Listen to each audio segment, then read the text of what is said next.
FC Bayern München, Now we have FC Barcelona, FC Bayern, and they will after and Oke guys, ulang coba. Ya, teman-teman, kita bahas hasil drawing Liga Champions Eropa. Banyak banget yang bertanya kepada aku khususnya di grup C, yaitu ada Bayern yang akan menghadapi lagi Barcelona. Di grup C tersebut ada juga Inter Milan.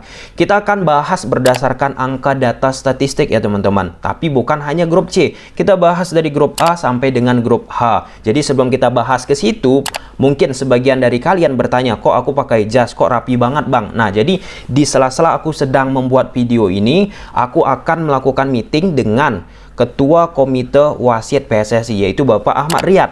Bahas apa? Ya, salah satunya terkait tentang kualitas wasit yang ada di Liga Indonesia. Kalau teman-teman yang suka nonton Liga Indonesia akhir-akhir ini, banyak banget keputusan-keputusan kontroversi, keputusan yang mungkin banyak diperdebatkan, dipertanyakan, kok gitu, kok gini, kok gitu. Nah, itulah salah satu agenda yang akan dibahas, dan kedepannya apa yang harus dilakukan untuk wasit di Liga Indonesia. Plus banyak banget nih saran-saran, masukan yang disampaikan kepada aku untuk diteruskan kepada PSSI. Ada dua yang paling banyak ya teman-teman. Yang pertama, penggunaan wasit asing kembali.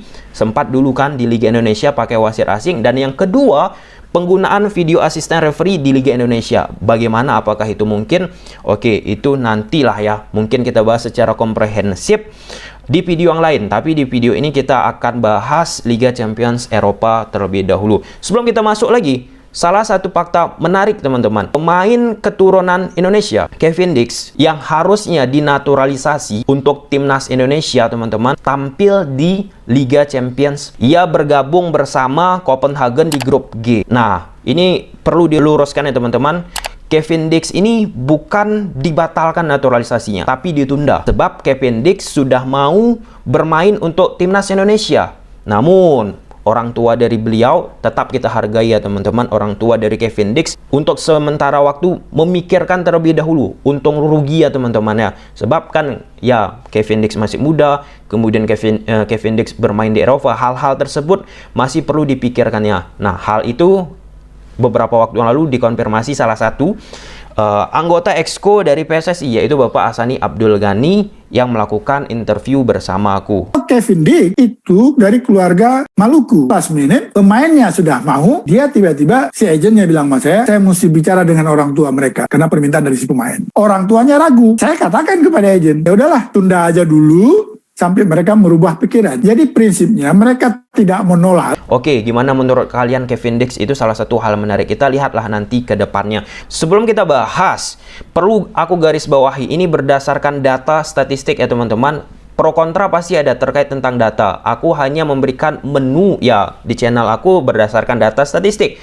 Kalau misalnya di channel-channel lain mungkin berdasarkan opini ini itu, ya itulah namanya makanan. Tinggal kalian teman-teman yang memilih yang mana mau kalian lihat. Jadi ada variasinya, jadi ada menunya. Nggak ujuk-ujuk opini terus menerus. Jadi data yang aku ambil ini data berbayar dari ya aplikasi yang aku bayar tentu ya teman-teman ya, untuk menghimpun data. Jadi biar terukur, nggak kemana-mana, nggak tendensius. Misalnya Ancelotti disebut si miskin taktik, padahal ia menjadi salah satu yang terbaik akhir-akhir ini. Tim-tim yang harusnya bisa memiliki hasil yang terbaik, malah karena terlalu tendensius, apa yang harusnya diungkapkan yang baik untuk tim tersebut nggak bisa jadi keluar. Jadi aku pakai data biar nggak kemana kemari ya teman-teman. Di grup A ada Ajax, Liverpool, Napoli, Rangers. Nah, jadi kalau dari data yang aku dapat, Liverpool mendapatkan nilai 251. Dia akan berada di ranking 1. Jadi parameternya itu data teman-teman, ada 112 parameter data ataupun statistik ya, mulai daripada chance create, kemudian XG trade dan lain sebagainya. Ada 112. Kemudian chance create dan banyak banget teman-teman ya. Liverpool mendapatkan overall nilai keseluruhan 251, Napoli 247, Ajax 237, Rangers 237. Nah, Napoli ini sedang bagus-bagusnya di Liga Italia. Bukan berarti Ajax ini tidak bisa menyusul di klasemen kedua teman-teman ya. Karena kalau kita bicara tentang prediksi di Liga Champions Eropa ini sedikit tricky. Oke, di awal musim ini memang Napoli bagus. Kita nggak tahu secara jangka panjang Karena kan kompetisi di Liga Italia teman-teman, plus diiringi dengan bermain di Champions League, butuh pengalaman, kemudian lapis pemain yang cukup mumpuni dari lapis utama sama lapis kedua. Hal tersebut nggak bisa kita sisihkan teman-teman. Jadi kalau kita bicara data, Liverpool, Napoli, Ajax, dan Rangers akan berurutan posisinya seperti itu. Tetapi Ajax dan Napoli ini masih bisa digoyang. Karena Ajax juga tentunya memiliki pengalaman yang luar biasa di Champions League. Itu salah satu yang penting, pengalaman. Kita masuk ke grup B. Porto, Atletico, Leverkusen, Klub Brugge. Kalau misalnya aku urutkan dari data, Porto berada di urutan pertama 246, ATM 244, Klub Brugge 236, Leverkusen 226. ATM juga akhir-akhir ini di Liga Spanyol mulai agak menurun ya, tetapi ATM ini pelan-pelan seiring berjalannya kompetisi biasanya meranjak tuh, naik ke atas. Nah, tapi data yang aku ambil ini kan datanya untuk sekarang, up to date. Hari ini teman-teman, hari ini. Kan turnamen UCL ini kan panjang. Plus beberapa tim semua yang ada di grup A sampai grup H kan bermain di double kompetisi. Banyak kompetisi teman-teman. Jadi hal-hal yang aku sampaikan di awal tadi, daya pengalaman pemain, kemudian kematangan daripada lapis utama sama lapis kedua itu sangat mempengaruhi. Nah, jadi Porto yang pertama, klub ATM yang akan lolos bersama Porto tentunya klub Brugge, Leverkusen akan bersaing nih di 3 sama 4. Nah, grup C, Bayer, Barcelona, Inter, dan Victoria Pleasant. Nah, kalau kita bicara dari angka, Bayer mendapatkan poin 259 dari 112 parameter angka data statistik. Barcelona 245, Inter 241, tipis. Ini bahaya banget. Victoria Pleasant 220. Inter sama Barcelona ini tipis banget, dan Inter juga dari sisi permainan udah dapat feelingnya teman-teman. Sedangkan Barcelona belum begitu dapat secara feel. Oke, di satu pertandingan oke, di pertandingan lainnya down. Nah, inilah ya, kekonsistensian dari Barca ini perlu juga diuji. Dengan Xavi sudah menjadi pelatih Barca sejak pramusim ini teman-teman. Maksudnya overall dia pegang penuh ya. Kan kemarin masuk di tengah musim. Nah, sekarang sudah sejak awal musim ia bersama Barca teman-teman. Pelan-pelan harusnya bisa ia dapat kekonsistenan tersebut. Biar nggak muncul lagi kata-kata tidak efektif. Nah, ini juga menjadi bahan penting juga ya bagi manajemen Barca untuk melihat prospek Xavi ini bersama Barcelona. Bayer juga dengan Barcelona ini teman-teman akhir-akhir ini memiliki daya sewa yang cukup luar biasa. Manajemen dari Bayer mengkritik bagaimana Barca bisa membeli pemain A, B, C, D, E di saat uang mereka tidak ada. Bahkan pelatih Bayern Munchen, Nagelsmann, mengatakan bagaimana mungkin juga Barca nggak ada uang bisa membeli pemain A, B, C, D, E. Tapi kita nggak membahas dari sisi keuangannya teman-teman. Nantilah aku panggil konsultan keuangan Inter, Pleasant. Tapi harusnya ya, yang urutan pertama itu ada Bayer, 2 Barcelona, Inter, Pleasant. Kalau berdasarkan angka data statistik yang aku sampaikan tadi, mungkin saja Barcelona di kompetisi yang sedang mereka jalani ini, beberapa pertandingan ke depan yang mereka hadapi, yang mereka mainkan, bermain secara konsisten, hal ini, data ini teman-teman bisa tentunya berubah. Pun halnya Inter teman-teman, bisa juga menyorot daripada Bayer itu sendiri. Tetapi kalau kita bicara up to date sekarang, tentunya Bayer nggak bisa dikesampingkan. Ini berdasarkan angka, ini bukan berdasarkan aku ya teman-teman. Karena kalau kita bicara tentang ramal-ramal, istilah kata agak ente kadang-kadang susah juga.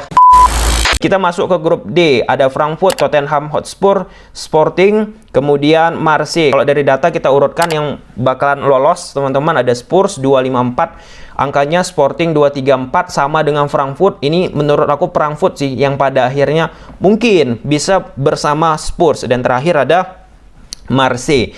Grup E ada Chelsea, Milan, Salzburg, Dinamo Zagreb. Chelsea auto insya Allah lolos, kemudian Milan 245, Salzburg 234 bersama Dinamo Zagreb. Ya akan bisa lah ya menyulitkan Chelsea sama Milan. Madrid ya, auto memiliki pengalaman teman-teman 256, Leipzig 240, Celtic 239, Shakhtar Donetsk terlalu jauh. Tapi kalau kita berkaca di Liga Champions, ada nih 1-2 tim yang akan mengejutkan pada saat fase grup di pertandingan pertandingan tertentu ya teman-teman, dan itu juga beberapa waktu yang lalu dilakukan oleh Shakhtar Donetsk, kemudian Serif, dan banyak lagi.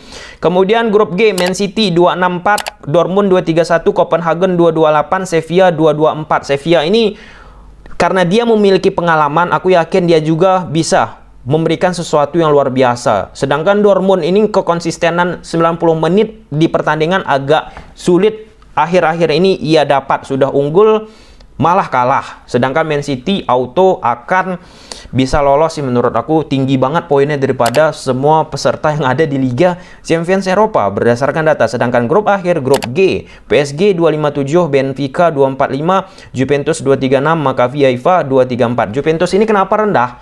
Mungkin akhir-akhir ini kan kalian lihat di media sosial bagaimana cara mereka bermain Juve, formasi heksagonnya. Di situ terlihat banget Juve belum memiliki kreasi yang begitu banyak dalam menciptakan gol, menciptakan peluang.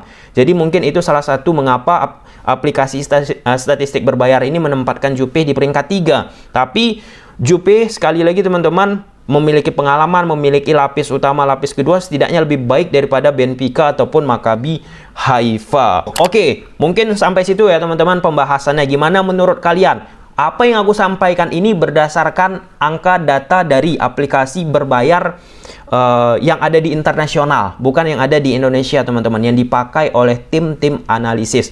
Tentunya, sekali lagi aku sampaikan, pengalaman suatu tim, pengalaman pemain, memiliki lapis utama, memiliki lapis kedua yang mumpuni teman-teman, itu sangat memiliki pengaruh yang sangat besar. Apalagi mereka semua ini teman-teman akan banyak bermain di turnamen. Ketika banyak bermain di turnamen, stamina, fisik, recovery teman-teman, cedera akan mungkin rentan didapat, akan tidak mengalami keseimbangan teman-teman. Nah, tim yang akan mampu lolos ke babak berikutnya tentunya tim yang mampu mengatur itu semua. Oke, gimana menurut kalian? Dan Cavendish semoga menghasilkan suatu hal yang terbaik.